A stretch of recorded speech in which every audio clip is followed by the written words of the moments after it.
there. I'm Sunny, and if you're new to my channel, I am a professional ballroom dancer, and I'm here to share with you from the perspective of a long-term industry insider what happened on last night's episode of Dancing with the Stars. So, first out of the chute, we had Lele and Brandon. And they did a samba, and ultimately they tied for third place. So apparently, I just learned that she does some dancing on her social media, and she has a big presence there. So this actually is going to play strongly in her favor in this show, because half of the total calculations are based on viewers calling in to vote. So she might have a substantial fan base backing her up here.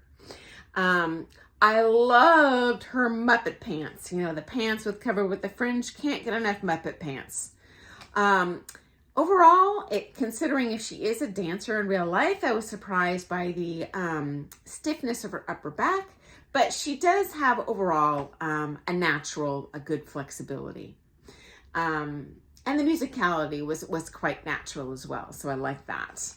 Okay, second on the floor, we have Tyson and Jenna.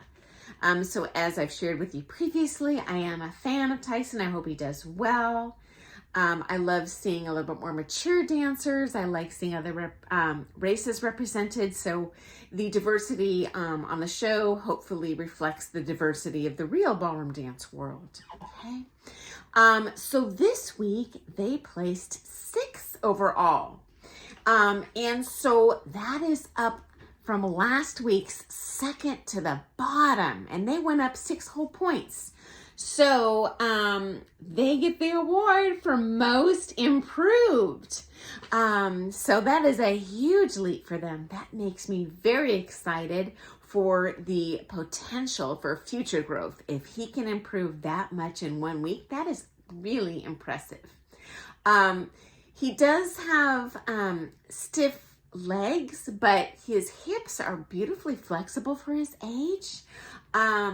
His leg action I found to be too straight for salsa, but again, given the limited experience he has at this point, I think he's doing wonderfully. And I really like that Jenna incorporated lifts into their routine. I'm not generally a fan of non-real figures. I call them flash and trash, but he definitely has amazing upper body strength. Lifts are definitely always a crowd pleaser. And so that was wise choreography to put that in there to showcase his natural abilities. So in this case, I did like the lifts, okay? Okay, next up to the floor, we have Barry and Peta. And as I've shared previously, he is another one of my personal favorites. Not because of his dancing, honestly, but he seems like a really clean-cut guy from my remembrance of him on the Brady Bunch.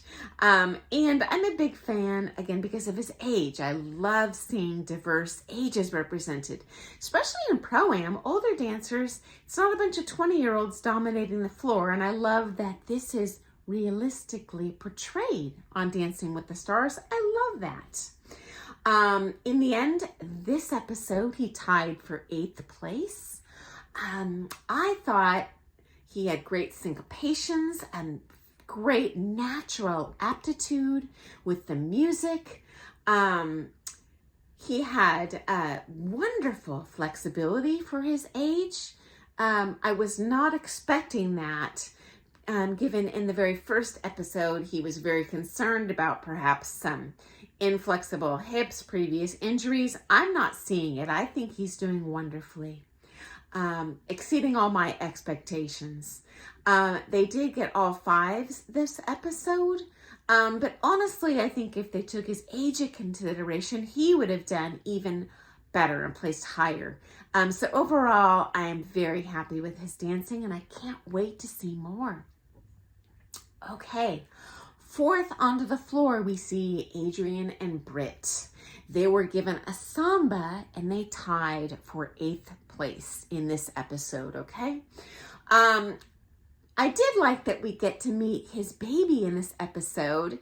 And if you guys have had a newborn at home like I have, props to him for enduring the sleep deprivation. Though something tells me he has a lot of money and a big nanny help there. But if he is actually participating in that nighttime child rearing, holy cow, that is a big obstacle to overcome. It's very difficult to dance your best when you are sleep deprived. So props to him for that. I do enjoy his natural musicality. I did not like that the dancing looked more like a cha-cha than a samba today. I was surprised by his inflexible upper body, given that he is a professional athlete. I kind of would expect more in that department.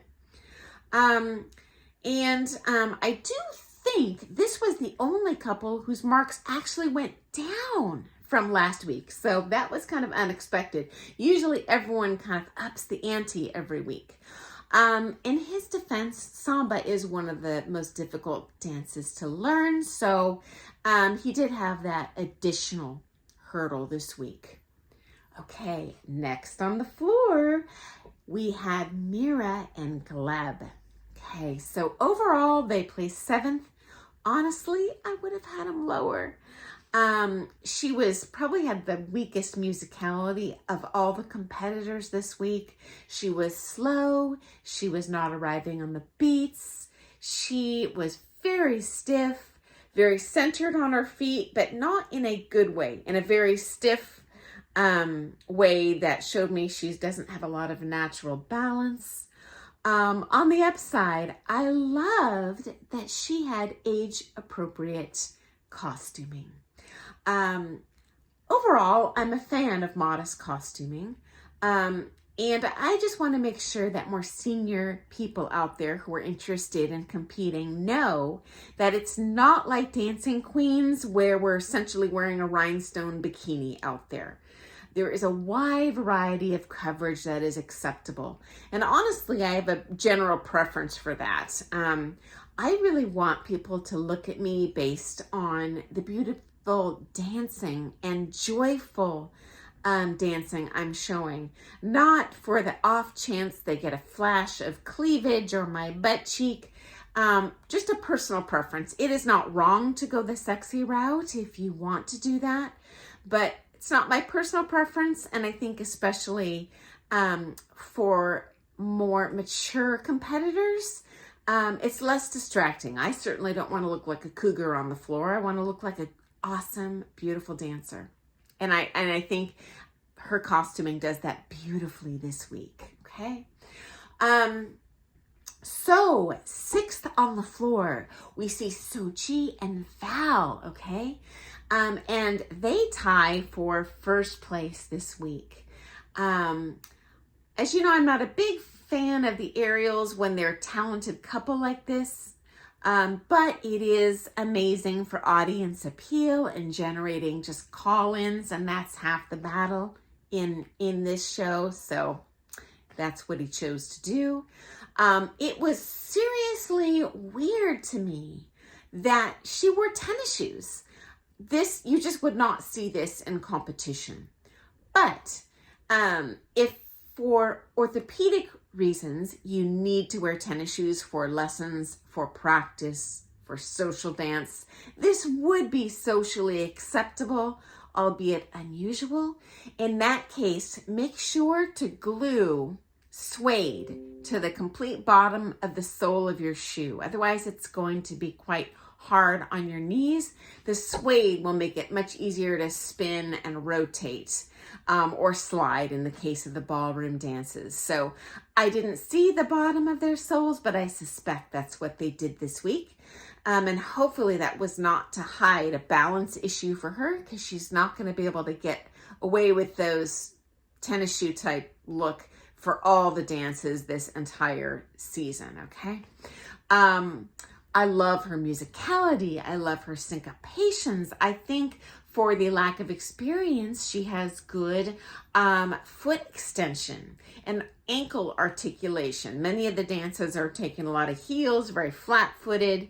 I call it soccer foot, where the foot is wedged this way instead of showing a full extension, maximizing the leg lines. So definitely is a talented gal. She tied with Tyson for the most improved in terms of points, okay? Although the placement wasn't as high of an improvement, the points were a full 6-point spread over last week. So this is a great indicator for future potential. And overall, everyone improved over last week, and I am super looking forward to what is to come for the rest of this season. Now that we're a little farther into the show and I'm not going to have as many couples to review, I should be able to condense my reviews into fewer of my own YouTube posts. So I hope you enjoyed that. I'm going to hopefully review the rest of these couples tomorrow. So thanks for visiting me today. Can't wait to see you tomorrow. Thumbs up if you liked that, thought it was interesting, and I would love to see in your comments who your favorites were or least favorites were. Would love that. Okay, guys, see you soon. Toodles.